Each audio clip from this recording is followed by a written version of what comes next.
Hey, welcome back to History and Coffee. You may notice a little scenery change here, and that's because I am in my apartment instead of my home today. This is where I'm going to be doing most of my videos from. So I wanted to discuss the procurement and adoption of the M16 rifle. And before you're like, I don't care about guns, and you tune out, this is a kind of like a bad soap opera with a lot of kind of idiocy and government corruption. So if you're into that kind of stuff, stick around for this because it's pretty good. So this story actually starts back in 1945. We had just, us along with the British and the Russians, had just closed in on Nazi Germany. And we learned a couple important lessons from this war. One, that previously held beliefs about infantry combat were flawed. Before some of these modern conflicts, the world's militaries believed that they needed an extremely high-powered rifle that was capable of engaging to distances out to you know, something like 2,000 yards or 3,000 meters. Just these big ridiculous sort of distances. I mean, even if you take the standard infantry rifle of the Germans in World War One, the lowest setting for the sight was 400 meters. So that gives you an idea of what these guys were thinking of, and that has a lot to do with sort of the advances in bullet design and the introduction of smokeless powder. In World War II, we found that most of these engagement distances were actually under 200 yards, the majority being within 100. And the Germans had taken the initiative on this and capitalized and came out with a weapon called the Sturmgewehr, which was a fairly lightweight select fire assault rifle in an intermediate caliber, somewhere between a pistol cartridge and a rifle cartridge. Say hi, Zabu. Zabu's a big fan of small arms. They even took it one step further and produced this gun out of stamped metal in order to make production cheap and fast. And the Germans really pioneered this. So we were having a hell of a time with these Sturmgewehrs. What this did was provided troops with not only a rifle, which was capable of engaging out to these sort of 200-yard distances, but also controllable, fully automatic fire that in the past was only possible with a submachine gun, like a pistol caliber, sort of smaller thing, which pretty much every military had at the time. So you had these large units of troops that were all equipped with these Sturmgewehrs, and they just give the Americans and Russians hell. And walking away from World War II, we realized we needed something to fill this role.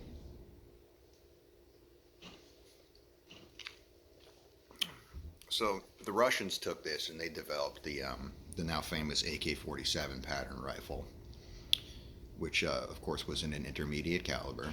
Originally they had used the 7.62 by 54R, which was very close to the American 30-06. The British went from their 303 bolt-action rifle and developed a caliber called 280 British, which was intermediate, and then they developed the EM2 bullpup select fire rifle around it. And that's a topic that could be a whole video by itself. That's actually quite fascinating what happened there. And we went to at the time now in America, the weapon design and procurement was done in-house by the government. There was a couple of arsenals that were sort of owned and run by government people, and they were in charge with coming up with guns for the military. So the military approached these arsenals and said, hey, this is what we encountered in Germany, and this is what we need. We need something a little bit of a lighter caliber. We need something that's going to be capable of fully automatic fire, something light, fast, handy. So the Ordnance Department really sort of drops the ball on all of this. They hold a weapons trial. The British submit their EM2, um, an early version of the FNFAL, which was later to be adopted by pretty much every NATO country, was submitted. The very first inclination of the AR-15 was submitted, and the Ordnance Department came up with their own weapon to compete against these, which would later end up being the M14.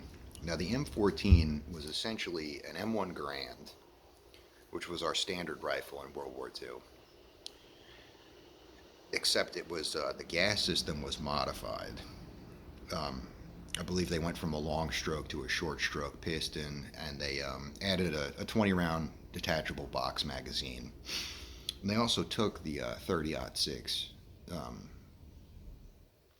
caliber that we were using, which was a full bore, full blown 30 caliber rifle cartridge, and they shortened it to 308 or 7.62 by 51. So they it's still pretty much a rifle caliber. This is not something that's going to be anywhere near something intermediate, and of course we recognize that today as a rifle caliber. That's not an assault rifle caliber. So they submit their own design, and these trials go on. And what you got going on here now is you've got this government arsenal, and these government arsenals are run by former Ordnance Corps staff. So you have guys that have a lot to lose if their rifle isn't adopted. Basically, these generals would retire from the Ordnance Corps in the military, and then they would go and work for these government arsenals. So you had a lot of nepotism there, similar to what you have going on in the pharmaceutical industry right now with the FDA.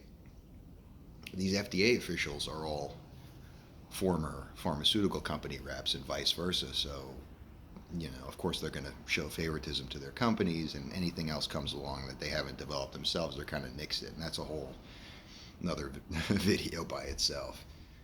So they take all these various rifles and they trial them against their in-house M14. So this is a select fire 308 with a short stroke gas piston. And what they find is initially pretty much everything submitted is superior to this design that they came up with, and they go into panic mode. The M14 has a wood stock, an open exposed action, and the modification to the gas system makes it a little bit less reliable than even the Garand was. And due to the size of this 7.62 by 51 caliber, it's completely uncontrollable in fully automatic fire, despite the fact that it weighs almost 10 pounds. So they really screwed the pooch on pretty much every aspect of this project. So naturally, you'd think that they would tweak this design, change it around, and come up with something that would be able to compete with these superior weapons. No. Instead, the ordnance personnel take proof cartridges, which are triple powered cartridges designed to test barrel strength, and they slip them into these test rifles during the trial and blow up the barrels. Basically, they sabotaged every competing rifle, and because of that, the M14 was adopted. So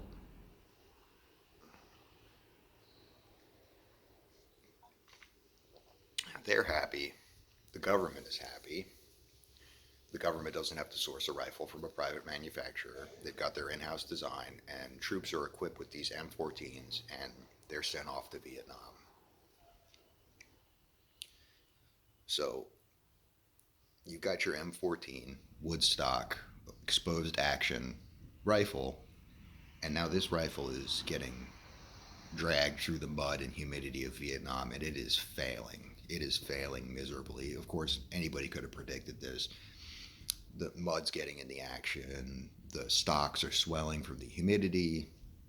There's just all kinds of problems, and soldiers are complaining. Command staff is complaining, and you get this guy, Westmoreland, who was the commanding general, and then Robert McNamara, who was the Secretary of Defense at the time during the Vietnam War. They recognize this and go, we got to do something quick because these are getting people killed. So during these trials, I talked about how the AR-15 or early prototype M16 was introduced. An Air Force general had actually taken a look at these trials and contacted the designer of the AR-15 on the side, a gentleman by the name of Eugene Stoner, and said, hey, you want to come out to my country house and show me these rifles? Because these are really some pretty cool space-age stuff. This is a rifle that weighs about 6 pounds. It's chambered in a 5.56 55 grain cartridge. It's light, it's reliable, and it's completely controllable in full auto fire. By nature of the action and gas system, it's almost completely closed off to the elements. So this is a reliable gun. So this Air Force general, these guys go out there, Stoner and this guy, and they play around with these rifles. And he decides, you know what, I like these. I'm buying them. I don't give a shit about the Ordnance Department. So the Air Force equips their security forces with these new M16s.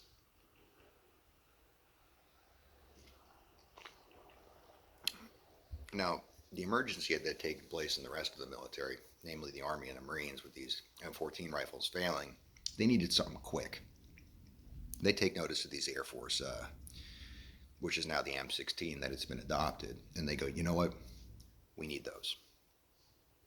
So they get together, they work up a contract with Colt, and they start producing these rifles. Now, this rifle in its original configuration was extremely reliable. It was a great gun. The Army turns around and goes, no. See, now we just spent all this money equipping our soldiers with these M14s. Now, there's a bit of time that goes in between here, but in government time, it's pretty close together. So we need to do something with this design in order to save money. So they trial and adopt the original design as proposed by Eugene Stoner and the Armalite Company, which was a sort of a think tank of master gunsmiths and things like that. They didn't really have their own manufacturing capabilities, and they ended up selling their design to Colt. So they get with the Colt guys and they go, we need to cut cost everywhere we can. So the first thing they do is, the original design of the M16 was supposed to use a stick powder, which burned a little bit differently and produced less chamber pressure. The military goes, we have all this ball powder left over from World War II, so if we can use that instead of the stick stuff, we can save a lot of money there. So they go ahead and they approve that without talking to any of the M16 designers or anything like that, and that goes into changed around ammo goes into production. Next, they say, this process of chrome lining and corrosion resistance and things like that, these are really expensive. So maybe we could just sort of play around with the steel a little bit, and then we could leave all this chrome stuff out, and that'll save us a lot of money there. So they take that, they leave that off. And then thirdly, they decide that they're going to use a cheaper aluminum for the receivers, because the original specs for the aluminum was kind of pricey, and they said, we're going to leave that off. And the last point here, and this is actually one of the most ridiculous now, because the original M16s were chrome lined and they used some special materials, they were extremely reliable and could fire just tens of thousands of rounds without needing to be cleaned. They would still work. So the military took this point and said, these rifles don't need to be cleaned because they're so damn reliable. But then they went and took all of that reliability out of the rifle and decided that they were still going to stick with that story and not issue cleaning kits for these rifles, as well as not issue any sort of training doctrine or anything about how to disassemble and clean these rifles. So they looked at this, they said, you know what, this is freaking great. We saved a bunch of money. We got these rifles, we're going to ship them off. So these rifles go to Vietnam. The first unit to be equipped with these is the 1st of the 7th Air Mobile Division, which I've talked about a couple times, the Air Cav. And they go to their Aero rifle platoons. So the Battle of the Ai Drang Valley happens, which was the first really major conflict between us and the North Vietnamese army. Of course, the movie We Were Soldiers is about this. These guys go in there with their M16s and they spank the NVA pretty hard. It was a very successful battle. They ask the commander of this unit how these M16 rifles fell. At this time, they're the I can't remember the nomenclature. I think it's M16 E1 or some crap like XM16 E1 or something like that. They basically sent them prototype rifles for a field trial. And he goes, this rifle was so controllable and full auto, so lightweight, so handy that it's one of the main reasons we were able to survive this battle, despite the fact that we were outnumbered almost 10-1 by these NVA guys. And the military goes, all right, this is great. So one thing you have to consider is when these rifles were fielded in this battle, they'd only been in country for a couple of weeks. These guys were handed these rifles and sent off to fight. So they didn't get a chance to really test the durability and reliability of these rifles outside of this one battle. They took this to heart as these are good rifles, and they began issuing them to all the troops. So the Vietnam War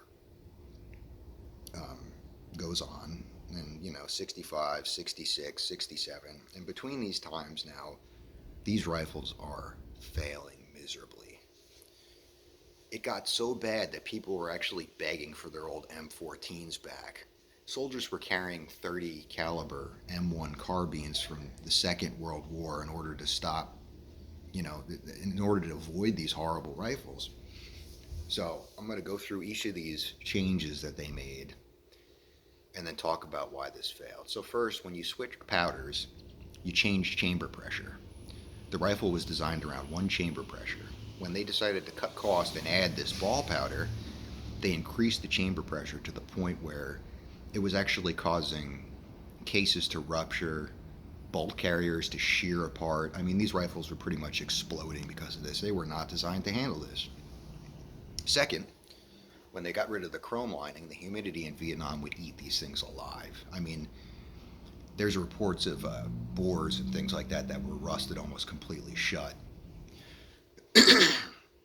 When they switched to the cheaper aluminum, the corrosion resistance in the receivers was gone, and these things were actually getting eaten away.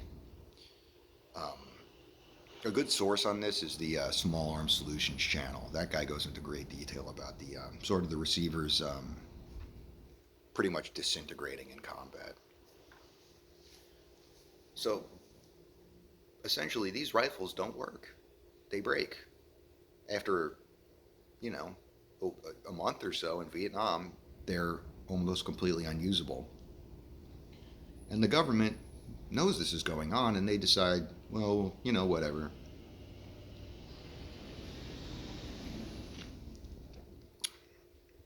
So letters start coming back from soldiers and soldiers' families, and they're making their way to congressional representatives. Why did you draft my son and send him to a war with a rifle that is going to get him killed? And it got to the point where the casualties, because of this failure of these rifles, got up into the thousands. And finally, by 1967, after 3 years of them watching this problem, a congressional hearing is held. So the Ordnance Department turns around and immediately blames the designers of this rifle, Eugene Soner and a couple other people from the Armalite concern, and say, oh, they designed a rifle that didn't work. Stoner shows up. He's prepared for this because he watched this happen too, and he tried everything he could to stop it. He shows up with his graphs and charts and goes, oh, no. My rifle works fine. When you guys decided to cut costs, you got soldiers killed. And this is actually one of the few times in history where the government was held accountable for its actions. The Ordnance Department in its entirety was relieved of command. The M16 rifle was put back in its original configuration with the exception of the ball powder, and what they did was they modified the rifle's recoil assembly in order to handle this higher pressure. And that's how you got the M16A1. And that turned out to be, in my opinion, the greatest infantry weapon in the history of the world. Reliable, light, compact, and it actually lasted in that configuration in service until the late 1980s, when it was changed around a little bit. We got the A2, which went into the mid 2000s. So the government essentially murdered thousands of soldiers in order to save money. They're willing to send them to war, but they're not willing to pay for them to have the proper equipment. And